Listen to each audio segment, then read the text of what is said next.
إن الحمد لله نحمده ونستعينه ونستغفره ونؤمن به ونتوكل عليه ونعوذ بالله من شرور أنفسنا ومن سيئات أعمالنا من يهده الله فلا مضل له ومن يضلله فلا هادي له وأشهد أن لا إله إلا الله وحده لا شريك له وأشهد أن محمدا عبده ورسوله صلى الله عليه وعلى آله وأصحابه وبارك وسلم أما بعد فأعوذ بالله من الشيطان الرجيم بسم الله الرحمن الرحيم يا أيها الذين آمنوا اتقوا الله وقولوا قولا سديدا يصلح لكم أعمالكم ويغفر لكم ذنوبكم ومن يطع الله ورسوله فقد فاز فوزا عظيما الله رب العالمين دربانا والشكر وذار وشكر له الحمد لله شكر له الحمد لله দীর্ঘ রাত পর্যন্ত আলহামদুলিল্লাহ আপনারা ওলামা হযরত থেকে গুরুত্বপূর্ণ কথা শুনেছেন। তো আপনাদের এত বেশি কষ্ট আমি দিতে চাচ্ছি না, অল্প সময়ের ভেতরে ইনশাআল্লাহ আমাদের আলোচনা শেষ করা হবে, দোয়া হবে। আল্লাহ তাআলা আপনাদেরকে দূর দূরান্ত থেকে আল্লাহর জিকিরের জন্য সমবেত হওয়ার তৌফিক দিয়েছেন, আলহামদুলিল্লাহ। একদিকে এই জিকিরের মজলিস, বেহেশতের বাগান, পাশাপাশি এখানে কোরআনের মাদ্রাসা আছে, যেখান থেকে আপনাদের সামনেই 6 জন ছেলে এই বিগত বেশ কিছুদিন বাড়িতে বছরের ভেতরে কোরআন শরীফ মুখস্থ করেছেন এবং তাদের সম্মানী স্বরূপ তাদেরকে পাগড়ি দেওয়া হচ্ছে, আলহামদুলিল্লাহ। এরকম বেশি বয়সে আর এখানে হেফজখানা মাদ্রাসা যেটা অনেকদিন ধরে চলছে, এই মাঠটা সাধারণ মাঠ নয়, যদিও এটি একটি মাঠ, কিন্তু এটি খানকা মাদ্রাসার জন্য ওয়াকফ। এটি কোনো খেলার মাঠ নয়, আবাদি জমি নয়, আবাদ করা হলো দোষ নেই, তবে এটাও এক ধরনের ওয়াকফের জিনিস, যেখানে দ্বীনের কাজ হবে, আল্লাহ তাআলার হুকুম আহকামের কাজ হবে। সকলে বলে আলহামদুলিল্লাহ। তো যারা এখানে উপস্থিত আছেন প্রায় অনেকেই আমাদের খাস মানুষ, অর্থাৎ আমাদের বিভিন্ন ওয়াজ মাহফিল আপনারা যেয়ে থাকেন, এখানে অনেকে নিয়মিত এসে থাকেন এবং পাকশিতেও অনেকে নিয়মিত যায়। এরকম অনেকেই আছেন না, বেশিরভাগই মনে হয়, বেশিরভাগ অর্থাৎ এখানে যা আছেন মনে হচ্ছে প্রায় 70-80 ভাগই লোক পাকশি যায়, আলহামদুলিল্লাহ। আল্লাহ তাআলা আপনাদের এই মেহনতকে কবুল করুন, সকলে আল্লাহ। এবং অনেকেই আছেন যে আমার বয়সের, আমার জন্মের আগে থেকেও যায়, এরকম অনেক আছে, আলহামদুলিল্লাহ। যাই হোক, বহু আলোচনা ওলামা হযরত থেকে আমরা শুনি বা শুনে থাকি, তো চেষ্টা করা উচিত আমরা যা শুনবো সেটা বুঝবো এবং সেই কথা অনুযায়ী নিজেদেরকে গড়বো, তাহলে এটা কাজে বেশি লাগবে। আমরা অনেকেই নিয়মিত বিভিন্ন আলোচনা শুনি, আলহামদুলিল্লাহ, মাহফিলে যাই, সব হচ্ছে, রহমত বরকত আমরা পাচ্ছি, কিন্তু ওই মাহফিলের আলোচনা থেকে অনেকেই উপকৃত হচ্ছে না, মানে ওখান থেকে নিজেদের শিক্ষা নিচ্ছে না।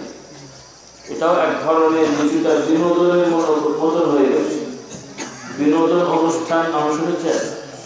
বিনোদন হয় না, অনুষ্ঠান নাটক হয়, মঞ্চে কিছু নাটক হয়, কেউ রাজার সাথে, কেউ এটার সাথে, কেউ ওটার সাথে, হয় না, হয় না, গান গাওয়া হয়, মানুষ যায়, টিকিট কেটে দেখে বা ফিরি দেখে, একটু আনন্দ ফুর্তি হয়, চলে।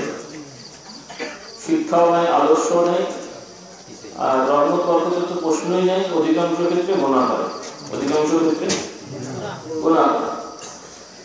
ওয়াজের মজলিস সেরকম, ওয়াজের মজলিস, জিকিরের মজলিস, এখানে আনন্দ আছে, এই ইমানদারের আনন্দ আছে যে আল্লাহ তাআলার রহমত পেয়ে তাদের দিকটা প্রশস্ত হয়, ইমান বৃদ্ধি পায়, ইনশাআল্লাহ, আলহামদুলিল্লাহ। কিন্তু পাশাপাশি এখান থেকে শিক্ষা দিতে হবে যে ঈমান যাতে শক্তিশালী হয়, আমল যাতে শক্তিশালী হয়, তাহলে আমাদের এই মাহফিলে আসাটা পরিপূর্ণতা লাভ করবে। আর তা না হলে আমি আসলাম, জিকির আজকার করলাম, সওয়াব হবে, কিন্তু এই সওয়াব আবার অনেক ক্ষেত্রে ধরে রাখা যাবে না, নষ্ট হয়ে যাবে। ফসল যদি ঠিকমতো হেফাজত না করা হয় পচে যায় না, দামি জিনিস যদি ঠিকমতো সংরক্ষণ না করা হয় চুরি হয়ে যায় না, হ্যাঁ, জায়গা জমি যদি ঘিরে ঘাড়ে বা বুঝে শুনে রাখা না যায় দখল হয়ে যায় না। তো ওইভাবে আমাদের কিছু ইবাদতের সওয়াব, আমাদের এমন কিছু কর্ম আছে যে কর্মের দ্বারা কি হয়, নষ্ট হয়ে যায়। এটা হলো বেশি ভয়ঙ্কর। আমরা অনেকেই বহু ইবাদত করছি না, এটা যেমন একটা বড় অসুবিধা। আবার অনেকেই কিছু আমল করছি কিন্তু এমন কিছু অন্যায় জড়িয়ে যাচ্ছি যে অন্যায়ের কারণে আমাদের ইবাদতের সওয়াবগুলো হারিয়ে ফেলতে হচ্ছে। এটাই হলো বড় চিন্তার কারণ। আল্লাহ তাআলা আমাদেরকে এই বিষয়গুলো জেনে জেনে আমল করা তৌফিক দেন। সকল আল্লাহুম্মা আমিন। তো ভাইরা, আল্লাহ রাসূল সাল্লাল্লাহু আলাইহি ওয়াসাল্লাম দাওয়াত দিয়েছেন। সেই দাওয়াতে তার জীবদ্দশায় বহু মানুষ মুসলমান হয়েছেন এবং মুসলমান দাবি করেছেন। তার জীবদ্দশায় যারা মুসলমান দাবি করেছেন, সেই দাবিদার মুসলমানরা দুই ধরনের। কোন ধরনের? দুই রকম। এক রকমকে আমরা বলে থাকি আসহাবুর রাসূল বা সাহাবায়ে কেরাম, আল্লাহর নবীর বিশ্বস্ত সাথীগণ, যাদের নাম শুনলে আমরা দোয়া করে বলি রাদিয়াল্লাহু আনহুম ওয়া রাদু আনহু। এই শ্রেণীর মানুষকে আমরা সাহাবা বলি, যে তারা যারা নবীকে অন্তর দিয়ে ভালোবেসেছেন, কোরআন আল্লাহর কিতাব ইয়াকিনের সহিত বিশ্বাস করেছেন, আল্লাহ তাআলার সামনে বিচারের সম্মুখীন হতে হবে, দাঁড়াতে হবে, এই ব্যাপারে কোনো রকমের সন্দেহ করেননি, তারা হলেন সাহাবায়ে কেরাম। আর আরেক শ্রেণীর মুসলমান দাবিদার, তারা বাহ্যিকভাবে দেখতে শুনতে অন্যান্য এই সাহাবাদের মতোই নামাজি, রোজাদার, নবীর কাছে এসে বসে, আলোকের সহিত ঘোরাফেরা করে, মানে বাহ্যিকভাবে, কিন্তু অন্তর দিয়ে এই বিষয়ে বিশ্বাস ছিল না। এদেরকে কি বলে? মুনাফিক। এটা একটা বড় বিষয়। তো আল্লাহ রাব্বুল আলামিন কোরআনুল কারীমে বারবার এই মুনাফিকদের ব্যাপারে সতর্ক করেছেন আল্লাহ নবীকে, এবং আল্লাহ নবী সাল্লাল্লাহু আলাইহি ওয়াসাল্লাম মুনাফিকদের ব্যাপারে এত বেশি সতর্ক করতেন যে যারা সাহাবায়ে কেরাম তারাও নিজেদের ভিতরে ভয় পেতেন যে আমরা আবার মুনাফিক হয়ে গেলাম কিনা। আল্লাহ। তো সেই মুনাফিকদের একটা বর্ণনা কোরআন শরীফে এসেছে। আল্লাহ তাআলা নবীকে জানিয়ে দিচ্ছেন যে কিরকম লোক আপনার পাশে আছে, মুনাফিকি করছে, একটু ভেবে দেখেন। সুবহানাল্লাহ। আল্লাহ রাব্বুল আলামিন মুনাফিকদের ব্যাপারে বলেন, হে নবী, আপনি তাদেরকে দেখলে আপনার চোখ জুড়িয়ে যায়, কথা শুনলেও আপনি মুগ্ধ হয়ে যান। তারা নিজেরাও বাহ্যিকভাবে মুসলমান দাবি করলেও অন্তর দিয়ে তারা নিজেদের ব্যাপারে ভয় পায়।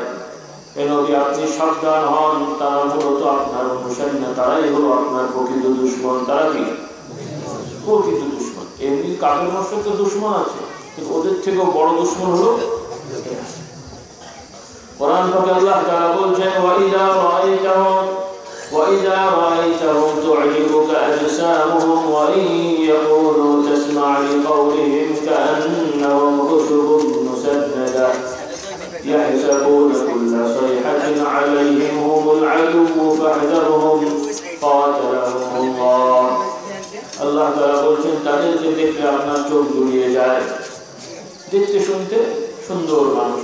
এখন যদি একজন কথার কথা অন্য ধর্মের লোক, অমুসলমানদের ধর্মের লোক, সে যদি বড় একটা জোব্বা গায়ে দিয়ে, সুন্দর একটা পাগড়ি মাথায় দিয়ে দাঁড়িয়ে রেখেছে, অথবা খুব সূক্ষ্মভাবে নকল দাড়ি যদি লম্বা করে লাগায়, সুরমা দিয়ে, মোটামুটি পকেটে একটা মেসওয়াক নিয়ে এসে আমার সামনে কিছু টাকা নিয়ে হাদিয়া দিতে আসে, আর কদমবুঝি করে, কথা বুঝলেন কেন?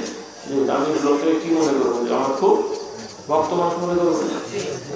এসে চুপচাপ বসে থাকবে, ভেতরে হয়তো একটা পিস্তল বা ছুরি নিয়ে আসলে সুযোগ করে দিতে। কিন্তু বাহ্যিকভাবে কি বোঝার উপায় আছে? বোঝার উপায়। তাহলে নবীর সামনে কিছু লোকেরা নবীর অনুসারী দাবি করে মসজিদে এসে জামাতের সহিত নামাজ পড়ে, মুনাফিকরা নামাজি ছিল না বেনামাজি ছিল? নামাজি ছিল। কারণ মুনাফিকরাও জানতো যে আমি যে মুসলমান দাবি করবো, যদি নামাজ না পড়ি তো মুসলমানরা দাবি করবো কেমন? কিন্তু বর্তমান জমানের ভালো মুসলমান এটা জানে না যে মুসলিম হতে হলে নামাজ পড়তে হয়। এরকম আছে না? আল্লাহ হেদায়েত করুক সকলগুলো। আল্লাহ বলেন মুনাফিকরাও জানতো যে আমি মুসলমান যে দাবি করবো, নামাজ না পড়লে মুসলমান দাবি করাটা যাবে না, ধরা পড়ে যাবে। আমি মুসলমান যদি জামাতে না যাই, মসজিদে না যাই, নদীর সাথে নামাজ না পড়ে, তাহলে তো লোকেরা বলবে যে একটা মুসলমান। কাজেই জামাতে নামাজ আদায় করছে, নদীর সামনে ওয়াজ মাহফিল মানে আল্লাহ রাসূল যখন ওয়াজ করতেন, নসিহত করতেন, এই মুনাফিকরা বসে আরো বসে করতেন। কিন্তু আল্লাহ তাআলা তাদের সম্পর্কে শাসাচ্ছেন যে এরা আপনার কাছে এসে সুযোগ নিচ্ছে, সাহাবাদের আপনার সাহাবীদের সাথে ঘুরে বেড়াচ্ছে, আর ভেতরে ভেতরে চক্রান্ত করছে আপনার ক্ষতি করার জন্য, ইসলামের ক্ষতি করার জন্য, মুসলমানের ক্ষতি করার জন্য। তারা নিজেরা মনে করছে আমরা খুব চালাক, খুব চতুর, আমরা মানে কিছু করতে পারলে সফল হচ্ছি মনে করছে। কিন্তু আল্লাহ তারা সাবধান করলেন যে এদের ঠিকানা হবে চিরস্থায়ী জাহান্নাম। এদের ঠিকানা হবে কি? চিরস্থায়ী জাহান্নাম, যে জাহান্নাম থেকে কখনো তাদের বের করা হবে না, এবং জাহান্নামের সবচেয়ে নিকৃষ্ট জায়গায়। আল্লাহ তাআলা বলেন ইন্নাল মুনাফিকিনা ফিদ দারকিল আসফালি মিনান নার, মুনাফিকদের ঠিকানা হবে জাহান্নামের সবচেয়ে নিকৃষ্ট জায়গায়, সবথেকে নিম্ন স্তরে যাবে তারা। প্রচন্ড প্রখর আগুন বা শাস্তি যেখানে হবে সেখানে তাদেরকে যেতে হবে। কেন? কাফেররাও যাবে, মুশরিকরাও যাবে, কিন্তু এদের শাস্তি বেশি হবে যে এরা মুসলিম নাম নিয়ে ইসলামের দুশমনি করেছে বা ইসলামের আনুগত্যতা করেনি, বিধান করেছিল, কিন্তু বাহ্যিক ইসলামের অনুসরণ করেছে। তো আশা করি আমাদের ভেতরে এরকম নাই, তারপরও বর্তমান মুসলমান নামধারীদের ভেতরেও এরকম হয়ে আছে। আল্লাহ আমাদের হেদায়েত করুন, আমরা কেউ যেন এরকম মুনাফিক না হয়ে যাই, এটা থেকে বুঝতে হবে। আল্লাহ রাসূল সাল্লাল্লাহু আলাইহি ওয়াসাল্লামের সাহাবায়ে কেরাম নিজেরা ভয় পেতেন। এই আয়াতগুলো যখন নাযিল হতো, আমরা সাধারণত ইবাদত বন্দেগী করতে পারলে নিজেদের মধ্যে একটা ভাব হয়ে যায়, একটা ভাব কাজ করে। একটু হুজুর বিশ্বাস দরবেশ হতে পারলে, দাঁড়িয়ে তুমি রাখতে পারলে, শয়তান যখন ওয়াসওয়াসা দেয় আমাদের একটা ভাব চলে আসে, আমি এত নামাজ পড়ি, রোজা রাখি, আমি তো জান্নাতে যাবোই না, নাউযুবিল্লাহ। মানে আমি জান্নাতে যাবোই বা জান্নাতে চললে, মানে অনেকের কথার কথা একটু মানে রসিকতাগুলো বলতে হয় যেন মরার আগেই জান্নাতে চলে গেছে, আমার একটা ভাব হয়ে যায়। নাউযুবিল্লাহ। জান্নাতে যাওয়ার আশা থাকতে হবে, অবশ্যই জান্নাতে যাওয়ার আশা থাকতে হবে যে আল্লাহ আমাকে জান্নাত যেন দান করেন। আশা করি আল্লাহ আমাকে জান্নাত দেবেন, যেহেতু আমি আল্লাহর পথে আছি, আশা করছি। কিন্তু অহংকার করা যাবে না যে আমি এত নামাজ পড়লাম, এত রিজাল্ট রাখলাম, এত পরেশগারি করলাম, এত দান করলাম, আমি তো জান্নাতে যাবোই। নাউযুবিল্লাহ। যাবোই যদি মনে করে থাকি, তাহলে আমার এই আমলগুলোর মধ্যে ঝামেলা হবে, জাহান্নামকে ভয় করতে হবে। আবার যদি মনে করি যে না আমার কপালে জান্নাত নেই, আমি জাহান্নামে যাবো, তাহলে তো আরো বিপদ। কিছু ভাইরা অনেক সময় এভাবে উক্তি করে বসেন, আমি এত গুনাহ করেছি, আমরা কি জান্নাতে যাবো নাকি? নাউযুবিল্লাহ। আমাদের দোয়া চাইতে আসে যে ভাই আপনি নিজেও একটু নামাজ পড়ে দোয়া করেন, তো আমার দোয়া কবুল হবে না। নাউযুবিল্লাহ। আমার দোয়া কবুল হবে না, এই যে ধারণা আমার দোয়া কবুল হবে না, আমি জাহান্নামে যাব, জান্নাতে যেতে পারবো না, এই রকম ধারণা করাটাও আরেকটা বড় গুনাহ। ধারণা করাটাও কি বড় গুনাহ। আমরা আমাদের গুনাহ আছে, পাপ আছে, আমার ভাইরা মা বোনরা একটু খেয়াল করে শুনে ইমানটা একটু শুধরে দিই। আমাদের ইমানটা কেমন করে হতে হবে? কোরআন পাকের বিভিন্ন আয়াতের আলোকে উলামায়ে কেরাম ইমানের সংজ্ঞা দিয়েছেন, ইমানের ব্যাখ্যা দিয়ে বলেন যে কেমন ভাবে ইমান আনতে হবে। উলামায়ে কেরাম বলেন ইমান হলো আল ইমান বাইনাল খাউফি ওয়ার রাজা। ইমান হলো জাহান্নামের ভয়ও যেমন থাকবে, জান্নাতের আশাও যেমন থাকবে। আল্লাহ রাব্বুল আলামিন রহমান, আল্লাহ তাআলা গফফার, আল্লাহ তাআলা সত্তার, তিনি দয়া করে জান্নাত দেবেন, গুনাহ করেছি ক্ষমা করে জান্নাত দেবেন, এই আশাও যেমন থাকবে। পক্ষান্তরে আল্লাহ রাব্বুল আলামিন কাহ্হার, আল্লাহ তাআলা জব্বার, তিনি কঠোর, তিনি রূঢ়, তিনি ন্যায়ভাবে বিচার করেন। আল্লাহ তাআলার বিচারের ভয় থাকতে হবে যে তিনি ন্যায় বিচার করলে তার সেই ন্যায় বিচারে আমাকে জাহান্নামে পড়তে হতে পারে। এই জাহান্নামের ভয় করে আল্লাহ যেন আমাকে জাহান্নাম না দেয়, আল্লাহ যেন আমাকে জান্নাতবাসী করেন, এই আশা এবং ভয় যার মধ্যে থাকবে তিনি হলেন ঈমানদার। তিনি কি ঈমানদার? এই ঈমানটা ঠিক রাখতে হবে। আল্লাহ আমাদের হেফাজত করেন, সকল আল্লাহ। গুনাহ মানুষের হয়ে যেতেই পারে, কিন্তু গুনাহকে সাধারণ মনে করলে ঈমান নষ্ট হবে।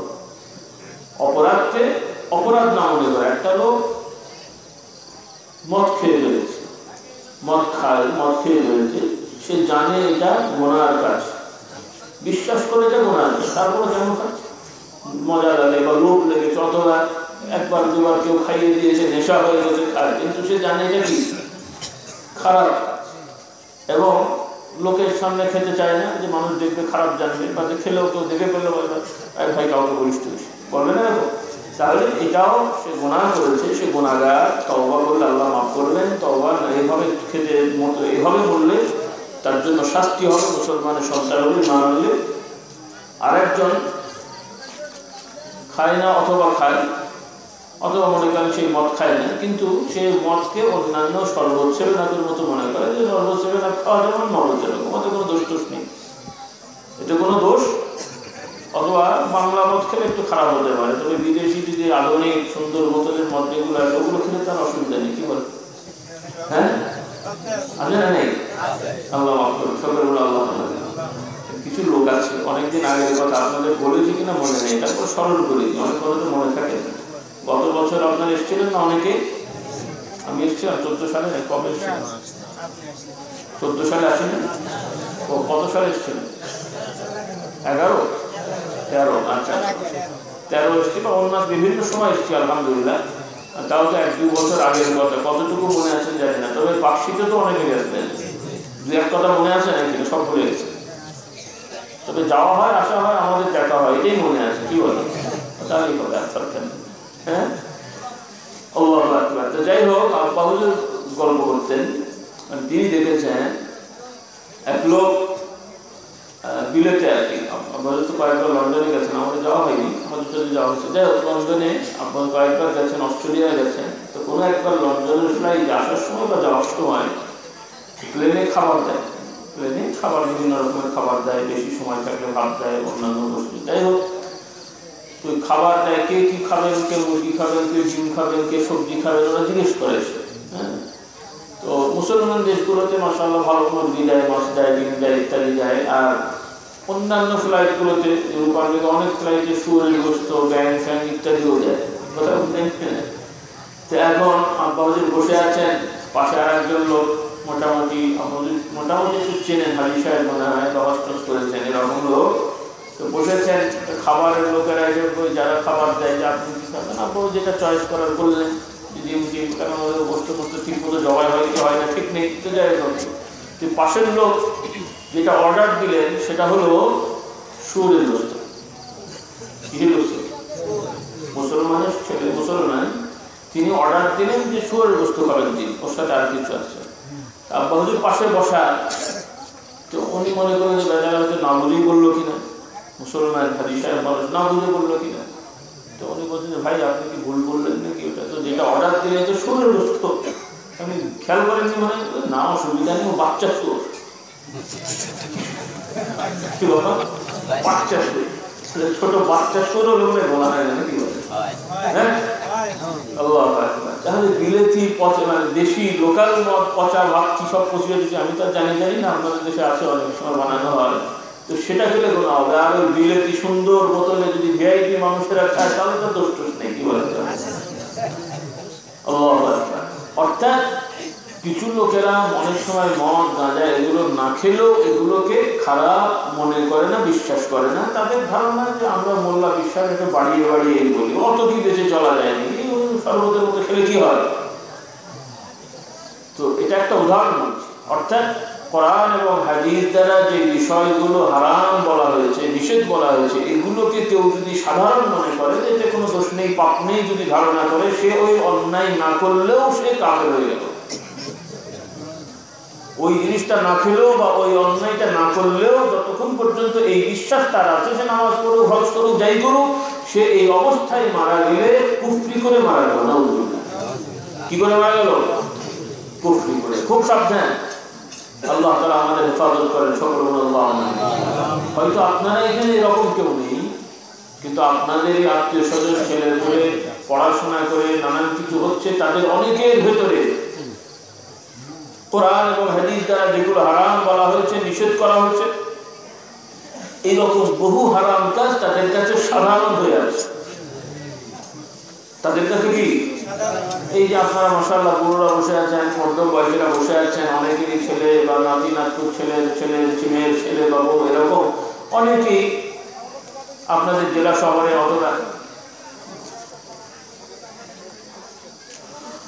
জেলা শহরে অথবা বাংলাদেশের রাজধানী অথবা বিলেতে বিভিন্ন কলেজ ইউনিভার্সিটিতে পড়তে পাঠিয়েছে। এরকম অনেকে আছেন না?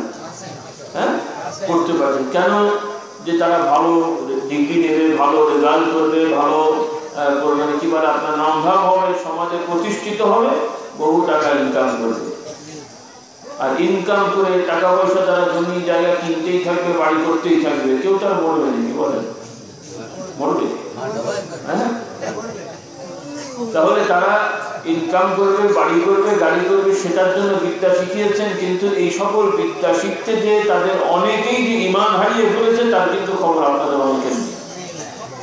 বাংলাদেশের কলেজ লেভেলে, ইউনিভার্সিটি লেভেলে বহু ছেলে মেয়েরা এমন এমন কথা বলেন, এমন এমন ভাবে চলেন, যাতে ওইটা কোরআন হাদিস অনুযায়ী যদি বিশ্লেষণ করা হয়, বলতে হয় যে মুসলমানের বাচ্চা দাবি করলেও যে তাদের আসলে ঈমান। তাহলে আমরা কি আপনারা চান যে এই অবস্থায় ছেলে মেয়েরা বলুক? হ্যাঁ, আল্লাহ আমাদের হিদায়াত করুক, সকলের আল্লাহ। আলহামদুলিল্লাহ, আপনারা নামাজ পড়েন, রোজা রাখেন, আমাদের অনেকের ভক্ত, অন্যান্য বিষয়ের গণিত ভক্ত বা দিনের খেদমত করেন, আলহামদুলিল্লাহ। কিন্তু কথা হলো অনেকের ছেলে মেয়েরা এভাবে পথভ্রষ্ট হয়ে যাচ্ছে, আত্মীয় স্বজনেরা পথভ্রষ্ট হয়ে যাচ্ছে। আমাদের দায়িত্ব আছে না নেই? আছে না নেই? আল্লাহ রাব্বুল আলামিন সাবধান করে দেন, একজন ঈমানদারের যেমন দায়িত্ব, সে নিজে যেমন জাহান্নাম থেকে বাঁচার চেষ্টা করবে। আপনি আমি আল্লাহর দিন মানে উদ্দেশ্য হলো জাহান্নাম থেকে বাঁচা, জান্নাতি হওয়া। উদ্দেশ্য কি? জাহান্নাম থেকে বাঁচা, জান্নাতি হওয়া। কোরআন পাক আল্লাহ তাআলা বলছেন যে যারা অপরাধ করে, কেন করে? তারা জাহান্নামে যাবে। কেন করে? দুনিয়ার লোভে পড়ে গেছে, দুনিয়াটাকে তাদের মূল লক্ষ্য উদ্দেশ্য বানিয়ে ফেলেছে, যে এখানেই থাকবো, এখানেই খাবো, মরে গেলে শেষ হয়ে যাবে, আর কিছু নেই, মরে গেলে শেষ হয়ে যাবে নাকি?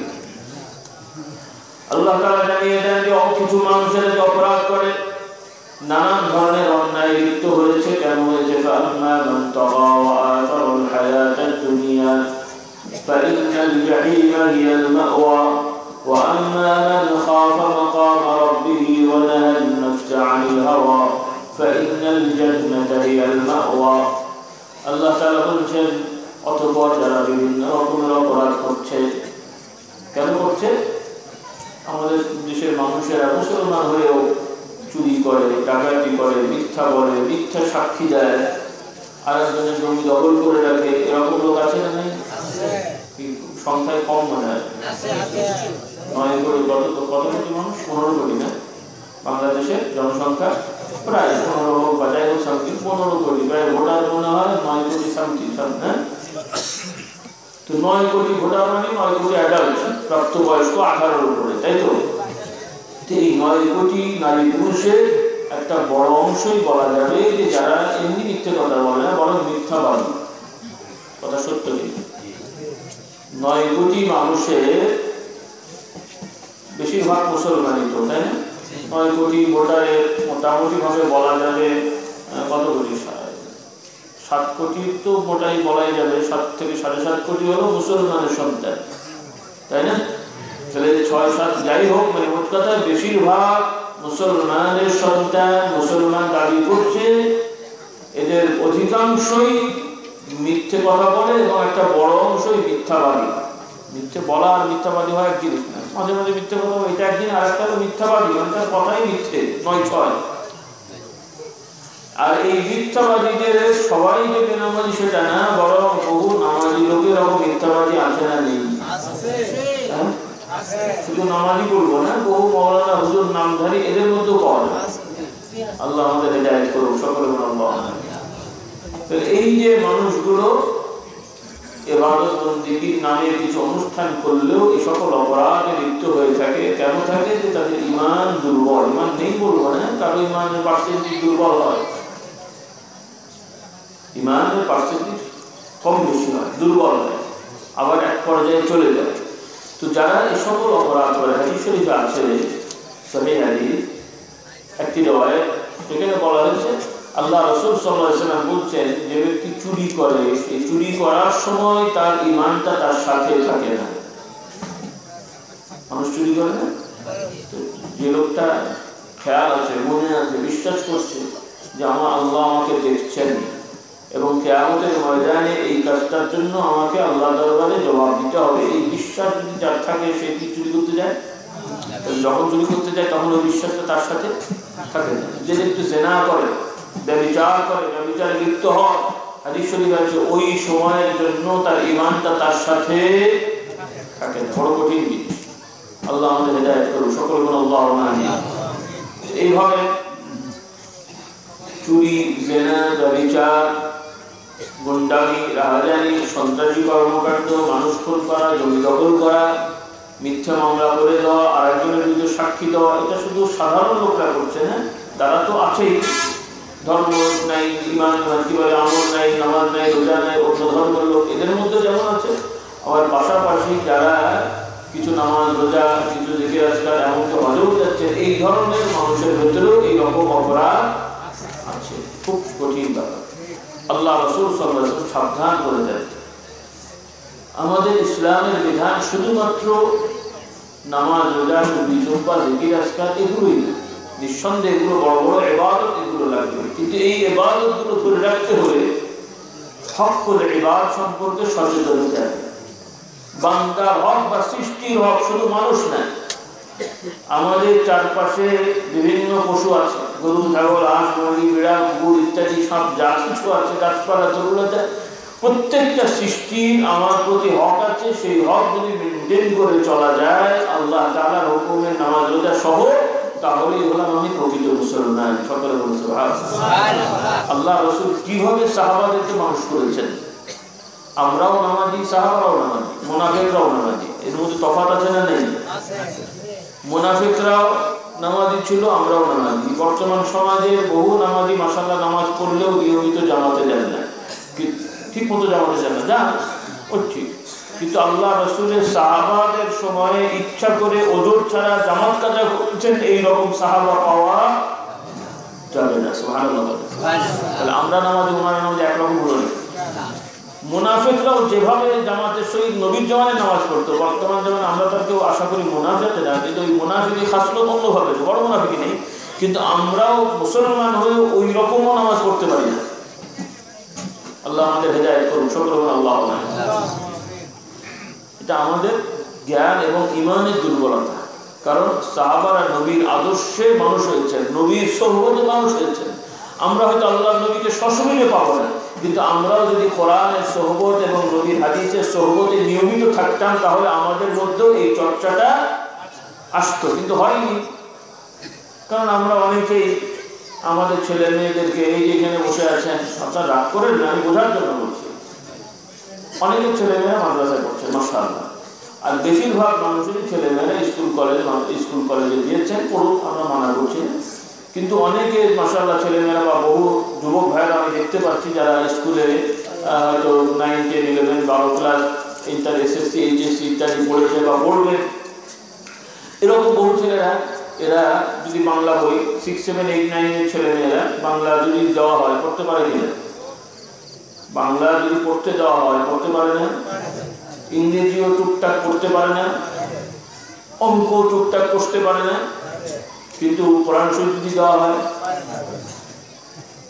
তাহলে এদের বাবারা কারা? আপনারাই, যারা হয়তো তসবিহ নিয়ে বসে আছেন, আমরা হুজুরদের মুরিদ, আলাদা হুজুরের মুরিদ, যারা দিনের কাজ করছেন, ছেলেদের পেছনে হাজার হাজার টাকা ব্যয় করছেন বা 100 টাকা ব্যয় করছেন, মানে সার্বিক বছরে 1000 টাকা ব্যয় করছেন, স্কুলে ভর্তি করছেন, কোচিং মাস্টার রাখছেন, বই কিনে দিচ্ছেন, তাহলে ছেলেদের পেছনে 1000 টাকা ব্যয় করে বাংলা, ইংরেজি, ভূগোল, বিজ্ঞান শেখালেন, কিন্তু একটু কষ্ট করে কোরআন শরীফ শেখানো দরকার মনে করিনি। হ্যাঁ, সবাই মৌলানা পীর সাহেব হবে আমি বলছি না, সবাই কি মৌলানা হয়? সবাই দাওয়া পাস করবে, সবাই মুফতি পাস করবে, সবাই কি পীর সাহেব হবে? আর বলেও তো আমাদের বিপদ হবে নাকি? সবাই পীর সাহেব বলে আমরা বিপদে পড়ে যাবো, এমনি ভাগে করছেন আবার আরো বিপদ। সবাই পীর সাহেব হবে না, কিন্তু প্রত্যেকটা মুসলমান যিনি হচ্ছেন তাকে মৌলিক ইবাদত শিখতে হবে। এটা আল্লাহর হুকুম, পুরুষকেও শিখতে হবে, মহিলাকেও শিখতে হবে। আল্লাহ নবীর কথা, কথা ঠিক না বেঠিক? আল্লাহ নবী বলছেন প্রত্যেকটা নারী পুরুষ ইমানদারের জন্য জ্ঞান অর্জন করা কি ফরজ। এই ফরজটা সাহাবাদের সময় ছেলে মেয়ে সবাই অর্জন করেছিলেন, আলহামদুলিল্লাহ। একটু বোঝার চেষ্টা করি বিষয়গুলো। আল্লাহ নবী সাহাবাদের ভিতরে ছেলেও ছিল, মেয়েও ছিল, মানে মহিলা সাহাবী এবং পুরুষ সাহাবী ছিলেন। তো আল্লাহ রাসূল সাল্লাল্লাহু আলাইহি ওয়াসাল্লাম যেদিন যে বক্তব্যই দিতেন, তো সেই বক্তব্যগুলো মদিনা শরীফে অবস্থিত যে সাহাবারা ছিলেন, পুরুষরাও যেমন শুনতে পেতেন, নারীরাও 100 ভাগ না হলে 90 ভাগ 95 ভাগ পৌঁছে যেত। সুবহানাল্লাহ। কারণ আল্লাহ রাসূলের মসজিদে সাল্লাল্লাহু আলাইহি ওয়াসাল্লামে মহিলারাও জামাতে নামাজ পড়তেন এবং ওয়াজ শুনতেন। কথা সত্য না মিথ্যা? এটা নবীর জামানায়ও ছিল, আল্লাহ রাসূলের পরে আবু বকর রাদিয়াল্লাহু তাআলার জামানায়ও ছিল, ওমরের জামানায়ও ছিল, উসমানের জামানায়ও ছিল, আলীর জামানায়ও ছিল, এবং এখন পর্যন্ত এই 1500 বছর প্রায় হয়ে গেল, এখন পর্যন্ত মদিনা শরীফ, মক্কা শরীফ সহ আরব দেশের বহু মসজিদে, বেশিরভাগ মসজিদে জুমার নামাজে মা বোনদের যাওয়ার সুযোগ আছে, তারা যান এবং ওয়াজ শোনেন, খুতবা শোনেন। আলহামদুলিল্লাহ। এটা ভালো দিক না খারাপ দিক? খারাপ দিক, ভালো দিক না খারাপ দিক? কিন্তু ভারতীয় উপমহাদেশের প্রেক্ষাপটটা ভিন্ন হওয়ার কারণে, কারণ আজকে আপনারা বাংলাদেশে বসে আছেন, কত ভাগ মুসলমান? মুসলমানের সংখ্যা কত ভাগ? আমরা 90। আজকে থেকে পাকিস্তান ছিল কত বছর আগে? 45 নাকি? 50 বছর আগে। এটা কোন দেশ ছিল? পূর্ব পাকিস্তান। সেই সময়ের সংখ্যা কত ছিল? সেটা বলছি না, মানে মুসলমানের পার্সেন্টেজ কত ছিল? এইরকমই হবে, হয়তো 95, 96, 97 হতে পারে, কম বেশি কিছু হয়েছিল। যাই হোক, সেই সময়। আর যখন গ্রেট ভারত ছিল, তখন এই পুরো ভারতে মুসলমানের সংখ্যা কত ছিল? বুঝতে পারেন? সামান্য 10%। ভাই বোন, 10%। অর্থাৎ টোটাল ভারত যখন ছিল ব্রিটিশ শাসিত ভারত, তখন তো একটা দেশ। এখনকার ভারত, নেপালের কিছু অংশ, ভুটানের কিছু অংশ সহ, এরা তো বিভিন্ন সময় স্বাধীন হয়েছে, আফগানিস্তানের কিছু অংশ সহ সব মিলালেও 10 ভাগ হতো হয়তো।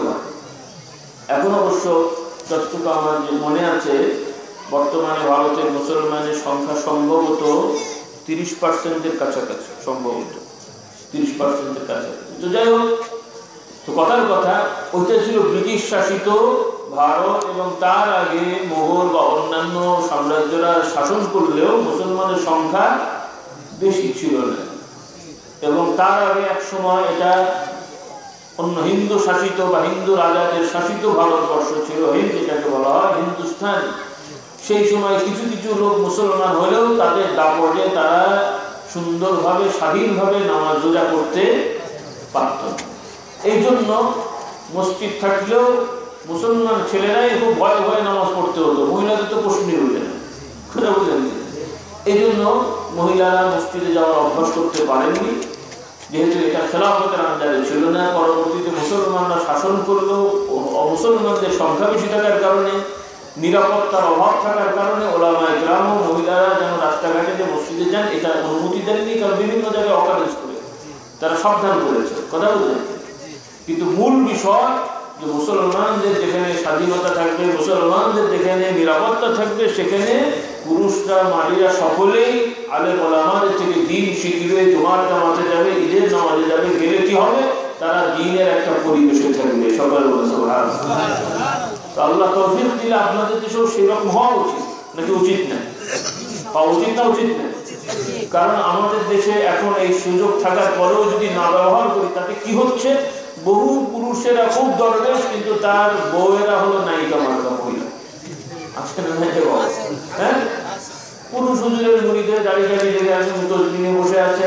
রাস্তাঘাটে তো আমরা দেখি, অনেক সময় দেখি, মানে দুজনকে বললেন হুজুর আপনি টাকা আনতেন, আমার রাস্তায় চললে তো চোখ পড়ে নাকি? বলে পড়ে না, কেন? আমার তো মানুষ কি বলে অনেক সময় দেখা যায় যে একজন লোক যাচ্ছেন, মাথায় টুপি আছে, বড় দাড়ি, কারো কারো হাতে তসবিও আছে, সাথে যিনি যাচ্ছেন তার মাথায়ও ঠিক মতো কাপড় নেই। হ্যাঁ, পুরুষটার মাথায় টুপি আছে, হাতের তসবি, কিন্তু মহিলাটার মাথায় ঠিক মতো কাপড় নেই। কোনটা বেশি জরুরি বাবা? পুরুষের মাথার টুপিটা বেশি জরুরি না মহিলার গাটা মাথার সহ গা ঢাকা বেশি জরুরি? কিন্তু ওই লোক নিজে মোত্তাকি পরেশগার হলেন, এখন তার বউকে হয় বলেছেন কিনা জানি না, বাবা জানে, কারণ না হলে উনি হয়তো নতুন মুসলমান হয়েছেন, উনি তো ওই অবস্থায় আছেন, এই হলো মুসলমান। তাহলে এখন পুরুষ দরবেশ হয়েছেন আর মহিলা নায়িকা হয়ে ঘুরে বেড়াচ্ছেন, তাহলে এইরকম পরিবারের সন্তান কি হবে বাবা? সন্তান কোন দিকে যাবে? ও দেখবে যে বাবা বলে নামাজ পড়ো, মা বলে গান শুরু, যাবে বোঝায় বিপদে পড়ে বলে। আবার উল্টোটাও আছে, মা বোনরা রাগ করবেন একতরফা বলবে। আবার অনেক মহিলা আছেন মাশাআল্লাহ, তারা খুব নামাজি পর্দাশীল, কিন্তু জামাই নামাজ পড়ে না, এরকম রেকর্ড আছে আমাদের। অনেকে আমাদের কাছে দোয়া চান, ফতোয়া চান, যে কি করব, বিয়ে হয়ে গেছে, সংসার হচ্ছে, ছেলে মেয়ে হয়েছে, কিন্তু আমার জামাই নামাজ পড়ে না, এরকম আছে। তো এই যে ভারসাম্যহীন ভাবে আমরা চলছি, কেন হয়েছে? যে আল্লাহ রাসূল সাল্লাল্লাহু আলাইহি ওয়াসাল্লামের যে হুকুম, যে শিক্ষা ছিল, আমরা সেটা থেকে দূরে সরে গেছি, যে আমাদের নিজেরাও শিখিনি এবং ছেলে মেয়েদেরকেও ছোটবেলা থেকে কোরআন এবং ইসলামের সংস্পর্শে আনি। এই জন্য তাদের ইমানে দুর্বলতা হয়ে গেছে, তারা মুসলমান দাবি করলেও প্রকৃত ইমান তারা শিখতে পারেনি। আল্লাহ তাআলা আমাদের হেদায়েত করুন, সকলে বলুন আল্লাহুম্মা আমিন। পক্ষান্তরে আল্লাহ রাসূলের সাহাবায়ে কেরাম নবীর আদর্শে সর্বদা থাকার কারণে হাদিস শরীফে রওয়ায়াত এসেছে, সাহাবায়ে কেরাম রাদিয়াল্লাহু তাআলা সম্পর্কে বলা হচ্ছে, তারা বলতেন যে আল্লাহর নবীর প্রতি যখনই ওহী নাযিল হতো, কোরআন নাযিল হতো, আমরা সেই নবীর পক্ষ থেকে ওহীগুলো আমরা শুনতাম, কোরআনের আয়াতগুলো আমরা শুনতাম এবং মুখস্থ করতাম। আর কোরআনের ওই হুকুম অনুযায়ী যদি করণীয় হতো বা বর্জনীয় হতো, কোরআনে কি বলা হয়েছে, করতে বলা হলে বা নিষেধ করা হলে, ওই বিষয়গুলো আমরা বাস্তবে নিজেদের মধ্যে আমল করার চেষ্টা করতেন। অর্থাৎ কোরআনের হালালকে হালাল ভাবে আমল করতাম, হারামকে হারাম ভাবে আমল করতেন। এইভাবে করার কারণে আল্লাহ রাব্বুল আলামিন তাদের ব্যাপারে আমভাবে এবং খাসভাবে জানিয়ে দিলেন যে তাদের প্রতি আল্লাহ তাআলা রাজি হয়ে গেছেন, তারাও আল্লাহর প্রতি সন্তুষ্ট হয়ে গেছেন। সুবহানাল্লাহ। তাদের বৈশিষ্ট্য কি? তারা তো মানুষ, সাহাবায়ে কেরাম নবীরাও মানুষ, নবীদের বৈশিষ্ট্য আল্লাহ তাআলা তাদের প্রতি খাসভাবে ওহী পাঠিয়েছেন।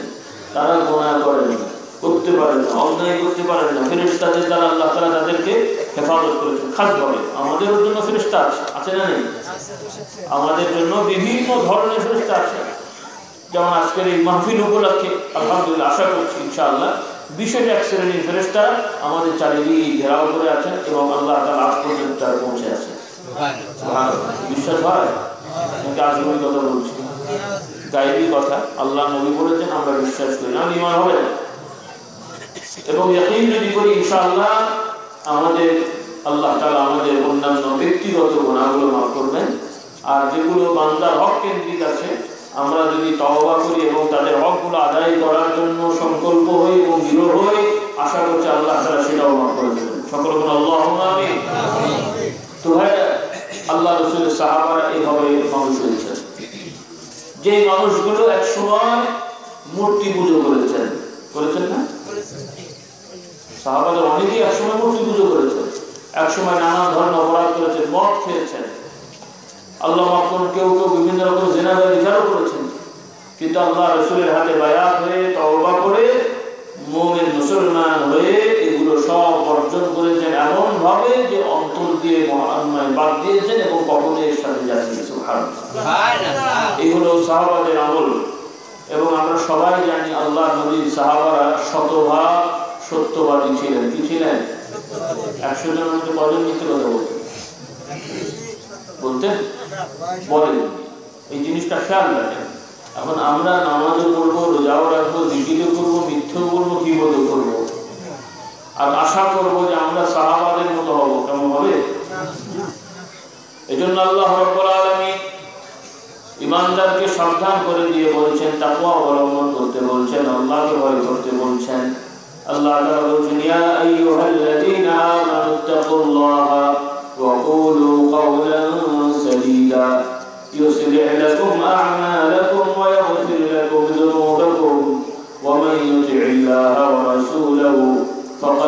ফাজ ফাওজান আযীমা। আল্লাহ তাআলা বলেন, হে ঈমানদাররা, তোমরা আল্লাহকে ভয় করো এবং সত্য কথা বলো, সঠিক কথা বলো, সোজা কথা বলো। কি কথা বলো? সঠিক বলো, মিথ্যা বলবে না, বাঁকা কথা বলবে না, মানুষের ক্ষতি হয় এমন কোনো কথা বলবে না। বরং ইনসাফের সহিত, ন্যায় নীতির সহিত কথা বলো। তাতে কি হবে? আল্লাহ রাব্বুল আলামিন তোমাদের অন্যান্য আমলগুলোকে শুধরে দেবেন, ভালো করে দেবেন। একটা কথার দ্বারা, মানে কথা ঠিক করলে অনেক আমল ভালো হয়ে যায়। আর কথা যদি গন্ডগোল হয়ে যায় তাহলে বহু ইবাদত কি হয়? বরবাদ হয়। আমাদের সবক মাশাআল্লাহ বহু মুরব্বীরা আছেন যারা পুরাতন মানুষ, দীর্ঘদিন ধরে তরিকার বিভিন্ন আমল, বিভিন্ন ওজিফা আপনারা আমল করছেন। তো সেখানে বারবার শিখেছেন যে আমাদের উসুল হলো যে কথা কম কাজ বেশি, কথা কম কাজ বেশি, বেশি কথা বলবো না, কাজ বেশি বলবো। কথা ঠিক না ঠিক? এবং মুখকে সামনে চলবে। আল্লাহ রাসূল সাল্লাল্লাহু আলাইহি ওয়াসাল্লাম এক সাহাবী তাকে সবক দিচ্ছেন, ওজিফা দিচ্ছেন। কি ওজিফা? যে তুমি এই জবানকে, মুখকে হেফাজত করো। কি করো? মুখকে হেফাজত করো, কথা সাবধানে বলো। ওই সাহাবী বলছেন, ইয়া রাসূলুল্লাহ, আমরা মুখ দিয়ে কথাবার্তা বলি, কথাবার্তার জন্য কি কিয়ামতের ময়দানে আমাদের কি কৈফিয়ত দিতে হবে? মুখ দিয়ে কত কথাই না বলে ফেলি। আমরা অনেক সময় বলি, আরে ভাই মুখের কথা বলে ফেলেছি, বলেন না? তো কথা তো মুখ দিয়েই বলে না, অন্য কোথাতে বলে। হ্যাঁ, তুমি মুখ দিয়ে বলে ফেলি। আর মুখ দিয়ে বললে তোমার মুখটা কি জাতা জিনিস? মুখের কথা, কথা তো মুখেরটাই হবে, সেই কথাটা মনে রাখার জন্য লেখা হয়। কিন্তু মূল কথা হবে যা বলবো, ওয়াদা করলে খেলাফ করবো না, মিথ্যা বলবো না, সঠিক কথা বলবো। কথা ঠিক না ঠিক? আর যদি মিথ্যা বলি, মিথ্যা সাক্ষী দিই, ওয়াদার খেলাফ করি, আমার নামাজও করি, জিকিরও করি, তাহলে ওই নামাজ, জিকির, ইবাদতটা আর হেফাজত থাকলো না। করা হলো কিন্তু কি হলো না? গরু ছাগল যেমন ফসল খেয়ে ফেলে, অন্যান্য পোকা যেমন ফল খেয়ে ফেলে, ওই রকম আমাদের এই সকল গীবত, গিল্লা, মিথ্যাচার আমাদের সওয়াবগুলোকে খেয়ে ফেলবে, নষ্ট করে দেবে। কিছু কি বলে আপনার বদখাসলত আছে, যেগুলো আমাদের মধ্যে অনেক, সবার মধ্যে কম বেশি আছে। আল্লাহ তাআলা আমাদের হেদায়েত করুন। যেটা মুসলমানদের মধ্যে ছড়িয়ে ছিটিয়ে মুসলমানদের শক্তিকে নষ্ট করে দিয়েছে। প্রথমত এমনি ঈমান ইসলামের পথে মানুষ তুলনামূলক আমরা কম। যারাও আমরা আছি তারাও পরস্পরের সাথে ঝগড়া, বিবাদ, দ্বন্দ্ব করে আরো আমাদের শক্তি কি করা হচ্ছে? নষ্ট করা হচ্ছে কিনা? এই যারা আলহামদুলিল্লাহ এখানে বসে আছেন, মেজরিটি, অধিকাংশই আলহামদুলিল্লাহ আমার আব্বাকে ভালোবাসছেন, আমাদেরকেও ভালোবাসেন, সবাই ভালোবাসেন। কিন্তু অনেকেই আছেন পরিচয় দেন আমরা ফুরফুরা করি, এরকম অনেক আছেন, মেজরিটি, বেশিরভাগ এখানে। আর অনেকেই ওয়াজ মাহফিলের জন্য এসেছেন, ওয়াজ শুনবেন, দোয়া করেন, সবাই ভালো, খারাপ বলছি না, উদাহরণস্বরূপ বলছি, কারণ নাম নিয়ে বলছি না। তবে আমরা যেহেতু আছে আমাদের নাম নেই, কিছু আমাদের মুরিদ হয়তো আছেন যারা আমাদেরকে ভালোবাসেন, দাবি করছেন, কিছু ওজিফা করেন। অন্য কোনো পীর সাহেবের হয়তো মুরিদ দেখলে তখন একটু মনটা কেমন যেন একটু খারাপ লাগে, বা ও মানে তার প্রতি অতটা ভালো লাগে না। আবার অন্য কোনো পীর সাহেব যদি আমাদের কোনো মুরিদকে দেখেন, তারও হয়তো অনেকটা মনে কেমন যেন একটা অস্থির ভাব হয় কি না বাবা? আবার যারা পীর মুরিদ হয়তো করছেন না, অন্যভাবে ইসলামের কথা বলছেন বা কাজ করছেন, মানে ইসলামের কথা বলে কাজ করছেন ভালো, তারা আবার দেখা যাবে যে যারা পীর সাহেবদের মুরিদ টুরিদ হয়ে কাজ করে তাদেরকে একটু বাঁকা চলে যায়। আবার যারা পীর সাহেবের মুরিদ হয়ে যে কোনো মুরিদ, তারা আবার অন্যদেরকে বাঁকা চলে যায়। সবাই কিন্তু বলছে আমরা ইসলামের কাজ করছি, কিন্তু সবাই সবাইকে কি যোগে দেয় না। এই ভালো স্বভাব তো আমাদের আছে নাকি বলেন?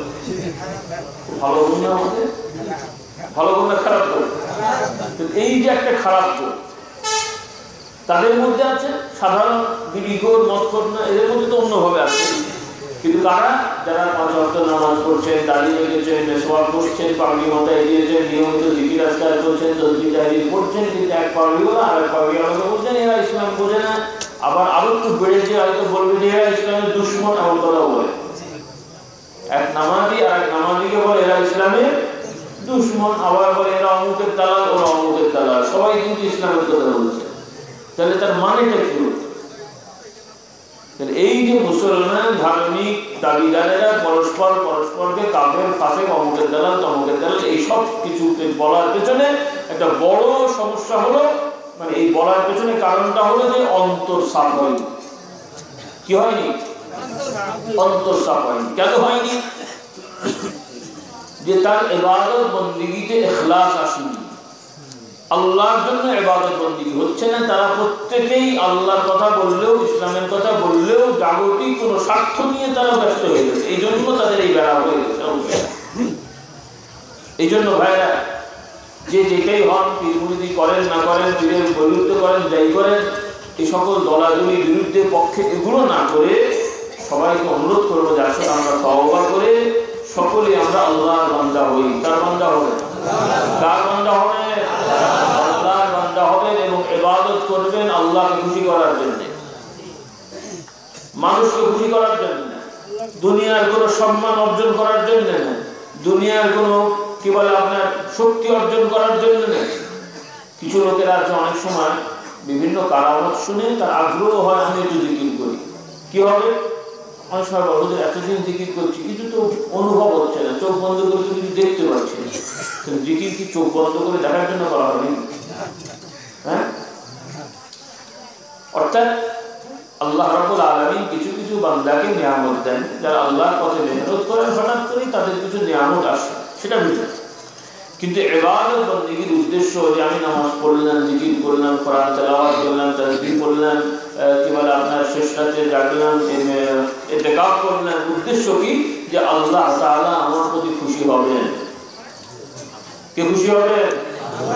কোন রকম এমন শক্তি অর্জন করবো যে আমি এতদিন জঙ্গলে থেকে ইবাদত বন্দেগী করলে এমন একটা শক্তি অর্জন করবো, কেউ এলেই তার মনের খবর জেনে যাবো, তাই তো? আর একজনের বাড়ির কি খবর আছে বুঝে যাবো, তাই তো? যদি এর জন্য ইবাদত হয় তাহলে ওই ইবাদতটা ইবাদত হয়নি, ওই ইবাদতটা ইবাদত নয়। কি হচ্ছে? এক্সারসাইজ। যেমন একজন লোক হাঁটে, কেন হাঁটে? শরীরটা ভালো থাকবে, সবার ব্যায়াম করে না, এক্সারসাইজ করে। তাহলে জিকির আজকালকে যদি ব্যায়াম এক্সারসাইজ করে ফেলা হয় তাহলে ওর দ্বারা ইবাদত হয় নাই। ইসলামের কাজ করতে গিয়ে যদি শুধুমাত্র বডি বালিশ নিয়ে ব্যস্ত হয়ে যেতে হয় তাহলে ওইটা ইসলাম হয় নাই। কথা বললেন কিনা? তাহলে ইসলামটা কি? যে আপনি আমি ইবাদত করবো আল্লাহকে খুশি করার জন্য। মানুষ কি বললো না বললো, কি হলো না হলো, ওটা আমি দেখতে পাবো না। আমি আমার আল্লাহ খুশি হলে আমি খুশি। সকল বলবো ইখলাসের নিয়ত। আর মনে রাখতে হবে আল্লাহ রাব্বুল আলামিন জানিয়ে দিয়েছেন, শিক্ষা দিয়েছেন, হে ঈমানদারেরা, তোমাদের পরস্পরের পরিচয় হলে তোমরা হলে ভাই ভাই। সুবহানাল্লাহ। আমরা ঈমানদারেরা সবাই ভাই ভাই। ঈমানদার কারা? যারা আমরা এক পীর সাহেবের মুরিদ, তারাই হলো পরস্পর ঈমানদার, নাকি? তারাই শুধু ভাই ভাই। যারা একটা দল করছি তারাই শুধু ভাই ভাই, আর অন্যরা দুশমন। অন্যরা দুশমন, কিন্তু আমাদের বাস্তবতায় তো আমরা দুশমন, তাই না? যারা একটা দল করছি অন্য দলের লোক, ইসলামের অন্য কথা বাদ দিলেন না, যারা ইসলামের কাজ করছি তারা নিজেরা নিজেদেরকে বিভিন্ন নামে, কেউ বীর ভাই, কেউ সাংগঠনিক ভাই, কেউ দিনী ভাই, এইরকম পরিচয় দিই যে আমরা নিজেরা নিজেরা ভাই ভাই। তাহলে আমরা ভাই ভাই, আর একজনকে আমাদের শত্রু নেই। হ্যাঁ, আল্লাহ তাআলা বললেন খবরদার, সাবধান হও, তোমরা বিভক্ত হবে না, বিশৃঙ্খল হবে না, সকলে মিলে মিশে ভাই ভাই হয়ে থাকো। এটা আল্লাহর হুকুম, কার হুকুম? এটা সামাজিক বিষয় না, শুধু সমাজের নিয়মে তো এটা বাস্তবতা আছেই, কিন্তু আল্লাহ তাআলা আমাদের হুকুম দিচ্ছেন যে সকল ঈমানদার যারাই বলছে আমি মুমিন, যারাই বলছে আমি নবীকে মানি, যারাই ইসলামের হুকুম মেনে চলা দাবি করছেন, চেষ্টা করছেন, তার ভেতরে কি আছে আল্লাহ দেখবেন। আপনি তাদেরকে বা আমি তাকে, সে আমাকে ঈমানদার ভাই হিসেবে মেনে নিতে হবে। এটা হলো ঈমানের দাবি। কিসের দাবি? আর যদি এই কাজটি করতে না পারি তাহলে বুঝতে হবে আমার ঈমানে ত্রুটি হয়েছে। কোন ঈমানদারকে ভাই হিসেবে মনে করতে না পারাটা কিসের ত্রুটি? কিসের ত্রুটি? সেটাই হোক, বুঝলাম আমার হুজুরের মুরিদ না, বুঝলাম আমার সংগঠন না, বুঝলাম আমার সাথে কাজ করে না, সেটাই হোক, যেহেতু সে বলছে আল্লাহু আকবার, যেহেতু সে বলছে লা ইলাহা ইল্লাল্লাহ, যেহেতু সে নামাজ আদায় করে, যেহেতু সে ইসলামের হুকুম মেনে চলার চেষ্টা করে, আমি তাকে ভাই হিসেবে মানবো। আর যদি ভুল হয় নসিহত করবো, না কি বোধ করবেন? নসিহত করবেন না কি বোধ করবেন? নসিহত মানে কি? মাইকে বলবো যে অমুকের দালাল, অমুক খাতে অমুক কাপের, এর নাম তো নসিহত। কিন্তু আমরা তাই করে বেড়াচ্ছি কিনা? আল্লাহ আমাদের হেদায়েত করুন, সকল আল্লাহ। আমার ভাইরা, মা বোনরা, এই বিষয়গুলো সামাজিক, এই বিষয়গুলো আল্লাহর হুকুম একটু ভালো করে বুঝেন। আপনাদের নামাজের কথা বলার দরকার নেই, রোজার কথা বলার দরকার নেই, যেহেতু কিন্তু আমাদের মধ্যে যে সমস্যাগুলো আছে সেগুলো হচ্ছে যে বান্দার হক কেন্দ্রিক বহু ব্যাপারে আমরা অসচেতন, বেখেয়াল হয়ে ঘুরছি, যেগুলো আমাদের ইবাদত নষ্ট করে দেবে। নাউজুবিল্লাহ। হাদিস শরীফে আছে আল্লাহ রাসূল সাল্লাল্লাহু আলাইহি ওয়াসাল্লাম সাবধান করে দেন। সাহাবীদেরকে বললেন, তোমরা কি জানো অসহায় কারা?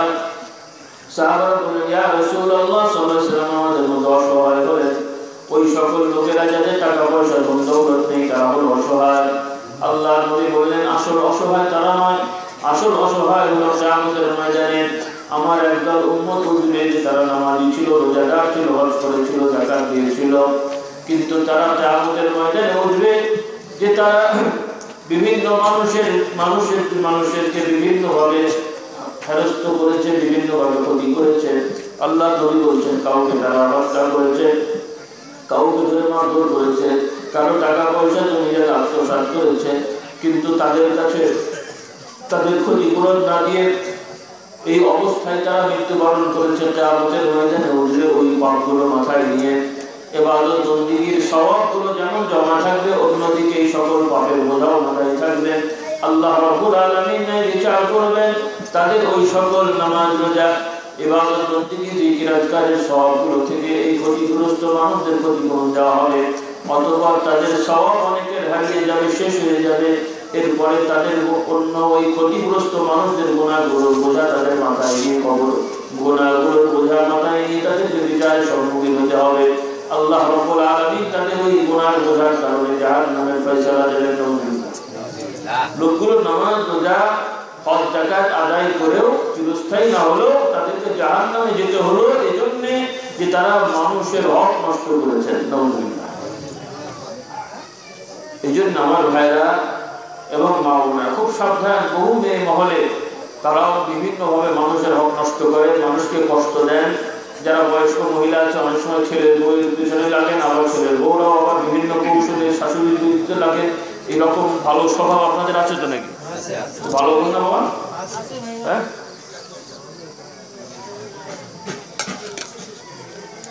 আল্লাহ তাআলা আমাদের হেদায়েত করুন, সকলের আল্লাহুম্মা এই সব ব্যাপার আছে। এই জন্য ভাইরা, হাদিস শরীফে আছে, একটু ভালো করে সবর করে শোনেন। আল্লাহ রাসূল সাল্লাল্লাহু আলাইহি ওয়াসাল্লামকে প্রশ্ন করা হয়েছে। সাহাবীরা বলছেন, ইয়া রাসূলুল্লাহ,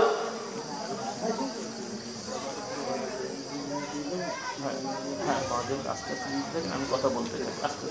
তো ভাইরা, যে কথা বলতে চাচ্ছেন, আল্লাহ রাসূল সাল্লাল্লাহু আলাইহি ওয়াসাল্লাম তাকে এসে সাহাবীরা প্রশ্ন করছেন, ইয়া রাসূলুল্লাহ সাল্লাল্লাহু আলাইহি ওয়াসাল্লাম, আমাদের এলাকায় একজন মহিলা আছেন, মহিলাটা খুব নামাজ আদায় করেন। কি আদায় করেন?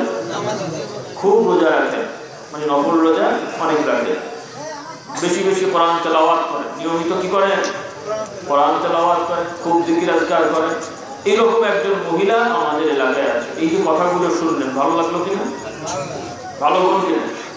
হ্যাঁ, সাহাবীরা বলছেন, ইয়া রাসূলুল্লাহ, আমাদের এলাকার একজন মহিলা খুব নামাজ পড়েন, কোরআন তেলাওয়াত করেন, জিকির আজকার করেন, নফল রোজা রাখেন।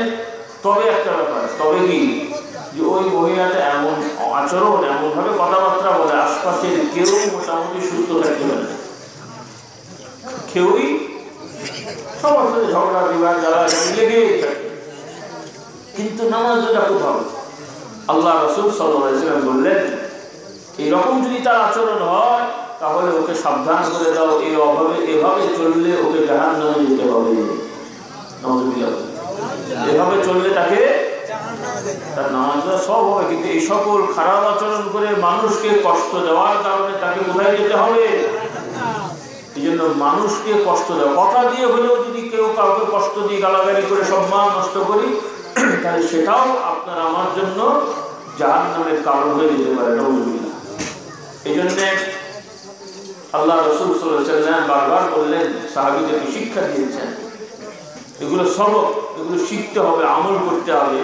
যেমন নিয়মিত 500 বার 1000 বার 10 মানে জিকির আজকার তাসবিহ তাহলিল দরুদ শরীফ পড়ার সবক আছে। এখন থেকে এই সবকের পাশাপাশি আমরা সবক আদায় করবো যে কারোর সাথে দুর্ব্যবহার করবো না। আমার ভাইরা মা বোনরা সবাই খারাপ কথা বলবেন না, দুর্ব্যবহার করবেন না।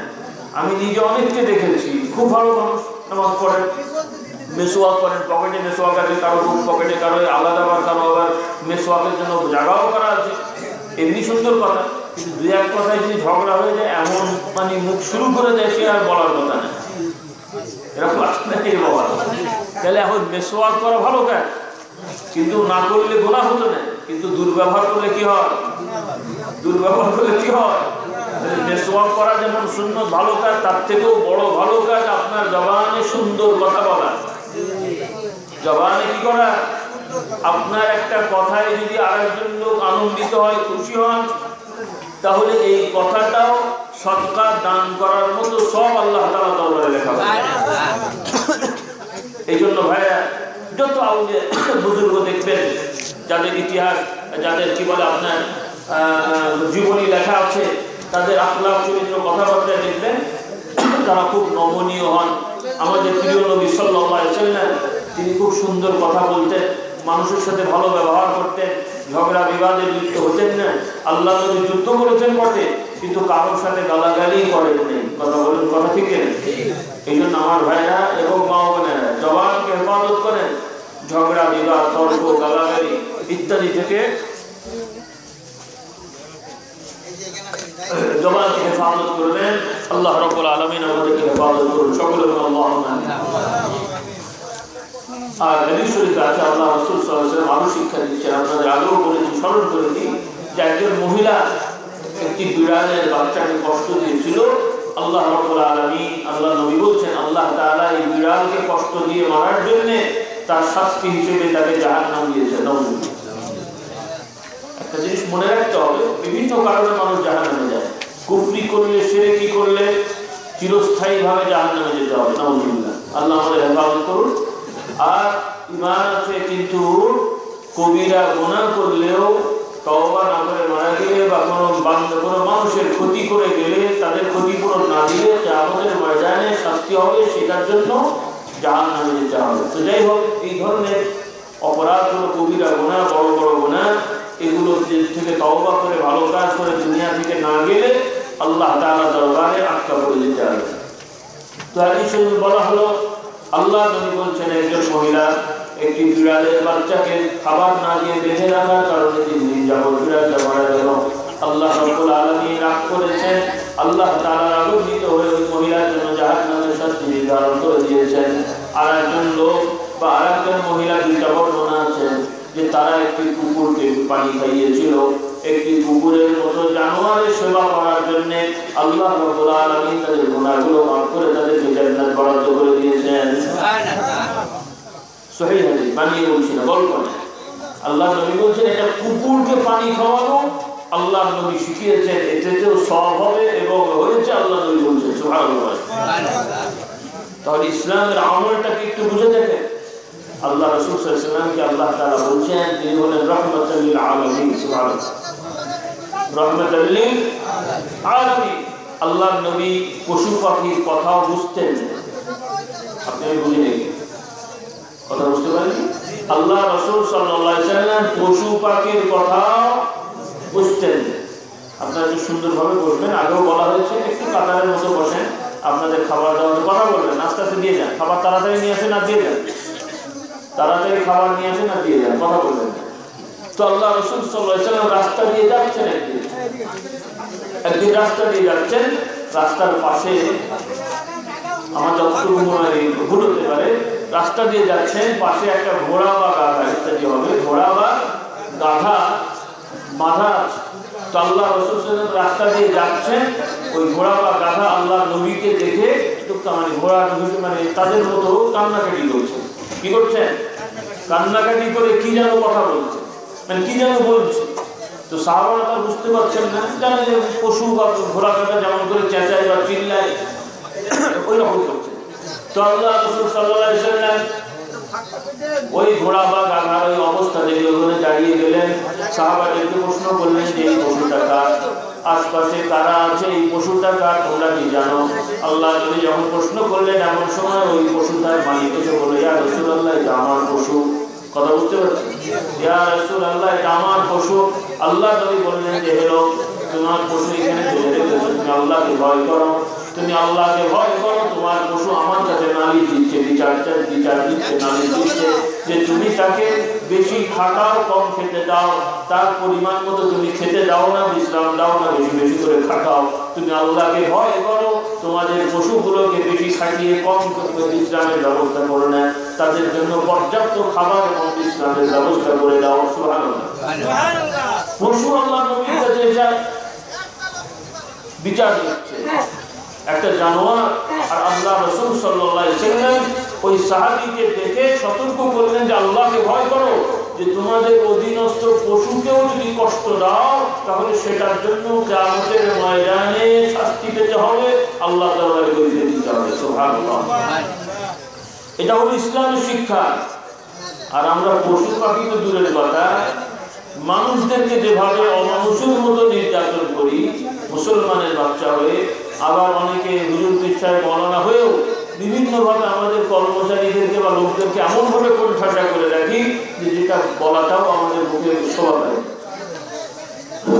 এই জন্য ভাইয়া, আমার মা বোনেরা, আমাদের ছেলে মেয়ে, আত্মীয় স্বজন, আমাদের আশপাশের পাড়া প্রতিবেশী, তাদের প্রতি আমরা যত্নবান হব, তাদের হকগুলো আমরা ঠিকমতো আদায় করবো।